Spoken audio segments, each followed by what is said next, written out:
Buenas, continuando con la lectura del libro El nacimiento del sujeto del inconsciente, los títulos que guiaron mi lectura esta vez fueron, primero, sujeto, saber y verdad. El psicoanálisis se señala por representar un nuevo sismo. Y un título un tanto más corto, pero no menos importante, que es el inconsciente. ¿Es una experiencia o es un experimento? Elucidada las relaciones entre sujeto, saber y verdad en la constitución anterior y posterior a la ciencia moderna, además de haber discutido sobre el modo de creación del objeto de la ciencia, se está en posibilidad de introducir la particular relación que se establece entre sujeto, saber y verdad en el psicoanálisis de Lacan. En primer lugar, Lacan toma como punto de partida al sujeto de la ciencia para el psicoanálisis, y a partir de este elabora una crítica de la división entre saber y verdad que éste representa, de modo que da cuenta de la función propia que hace el psicoanálisis del discurso científico moderno.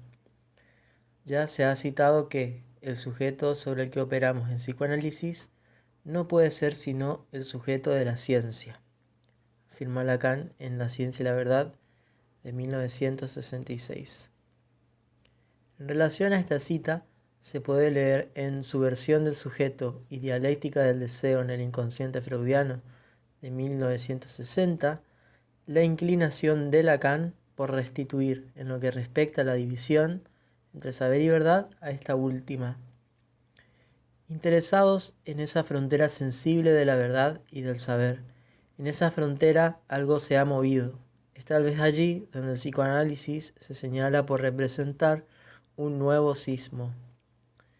El psicoanalista francés postula que el psicoanálisis, al tanto de esta división, pretende constituir un nuevo sismo, siguiendo la vía del espíritu científico, y restituir en el campo del saber la función de la verdad, porque señala que a esa frontera nuestra ciencia a primera vista parece ciertamente haber regresado a la solución de cerrarla, dice Lacan.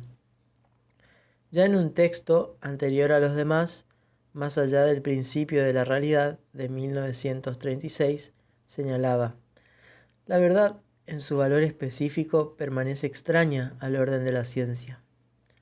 Adentrados los años 60, en el seminario 12, del 64 al 65, afirma: la ciencia entra y progresa, lo que instituye un saber que ya no tiene que embrollarse con sus fundamentos de verdad.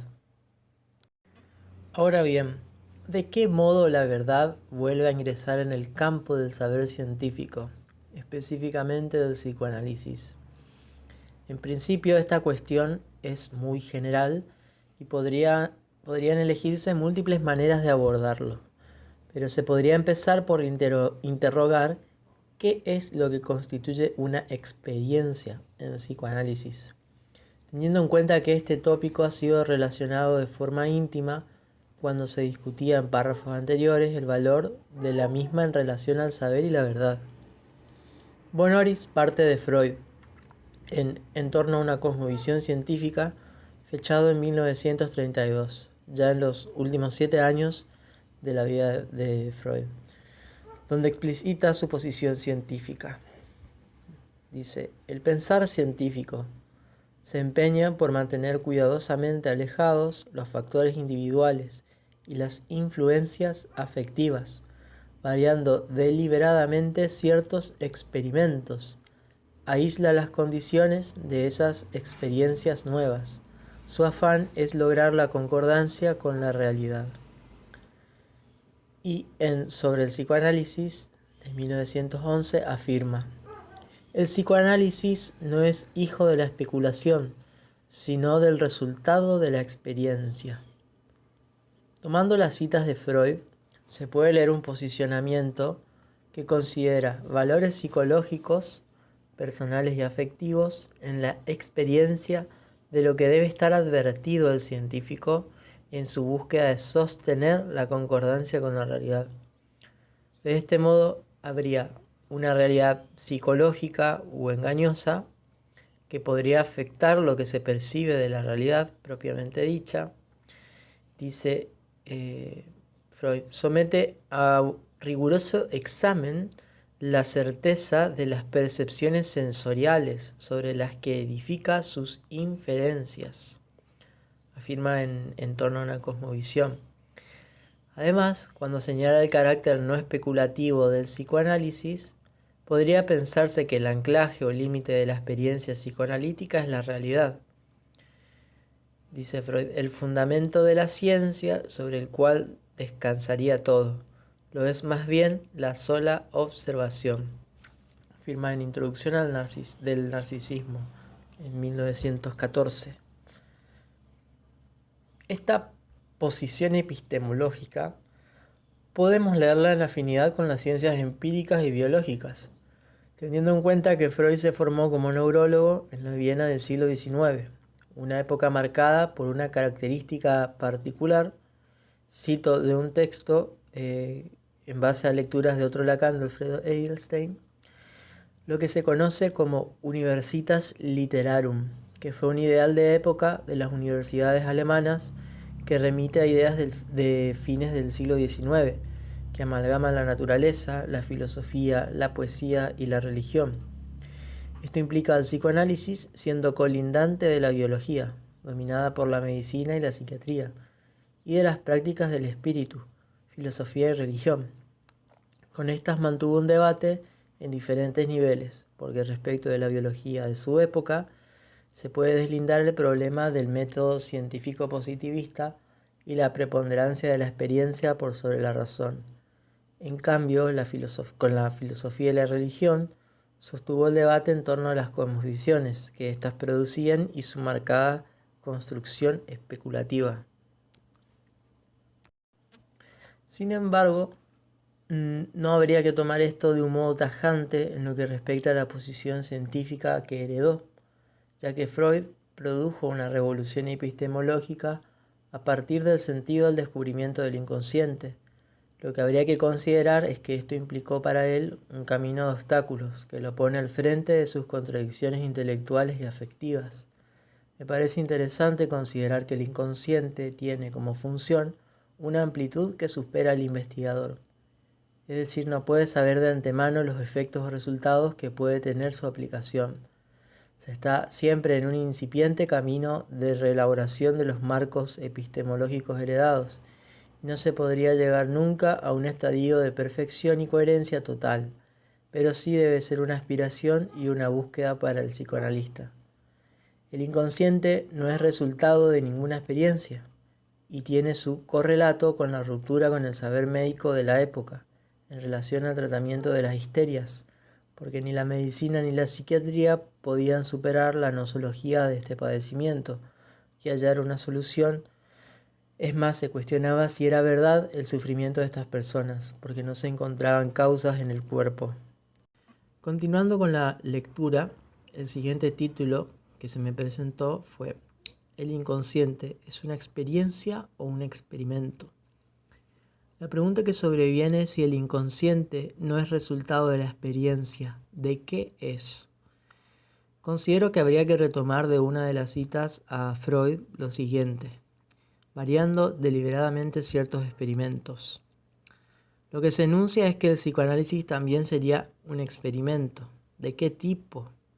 Aquí hay una contradicción muy valiosa, para nada descalificadora hacia Freud, porque si bien él menciona como fundamento de la ciencia la sola observación u experiencia, ¿para qué necesitaría de un experimento? Aquí hay en juego una idea fundamental, y es que sin experimento no hay experiencia. Podría relacionarse con lo que Lacan, en Lugar, Origen y Fin de mi Enseñanza, de 1967, afirma. ¿Y la experiencia?, me dirán ustedes. Justamente la experiencia solo se constituye como tal si se la hace partir de una pregunta correcta. Se llama hipótesis. ¿Y por qué hipótesis? Se trata simplemente de una pregunta correctamente planteada. En otras palabras, algo ha comenzado a cobrar forma de hecho, y un hecho es siempre hecho de discurso. Si bien una hipótesis no constituye un experimento, sí habilita la necesidad de formular otro tipo de explicaciones ante un problema. Freud partió de un saber médico de la época al que pudo reconocer como insuficiente, tan solo de momento, como siempre lo sostuvo, a partir de una lectura que habilitó la hipótesis de que habría algo de otro orden al biológico que podría afectar al cuerpo. Esta hipótesis es un supuesto, no tiene una referencia externa que la constituye, en el sentido de que es la puesta en juego de algo nuevo que podría fundar un discurso que no existía. Bonori señala que un experimento implica la elaboración de un lenguaje formal que permita interrogar a la naturaleza y leer e interpretar sus respuestas. Este experimento lo constituye el inconsciente, es el instrumento de la teoría, así como el telescopio lo fue para Galileo. Entonces, al inconsciente hay que aplicarlo, y no esperar a que aparezca o se devele al modo de una aletheia, ni tampoco es producto de un valor psicológico que atenúe la concordancia con la realidad, y no permita ver lo que siempre estuvo ahí, como hecho material. No sería en ese sentido tampoco veritas. Es propicio volver a citar a Coyle en la aportación científica del Renacimiento de 1949, cuando afirmaba que se trata propiamente hablando de explicar lo que es a partir de lo que no es nunca, e incluso a partir de lo que no puede ser, explicación de lo real a partir de lo imposible. Esto da cuenta que el concepto de inconsciente, de poner en juego la hipótesis de que hay inconsciente en los padecimientos, significa también fundar un nuevo espacio que posibilite explicarlos a partir de lo que no es. Entonces el psicoanálisis opera con lo real y no con la realidad. Ya el soporte de este real en el psicoanálisis también será lógico-matemático. ¿En función de qué? De dar cuenta la materialidad propia del discurso del inconsciente, además de ubicar lo imposible en él, aquello con lo que el psicoanalista deberá operar para poner un límite a la proliferación indefinida de la interpretación y para poder trocar ese imposible y dar paso a la cura, cuestiones que se desarrollarán más adelante.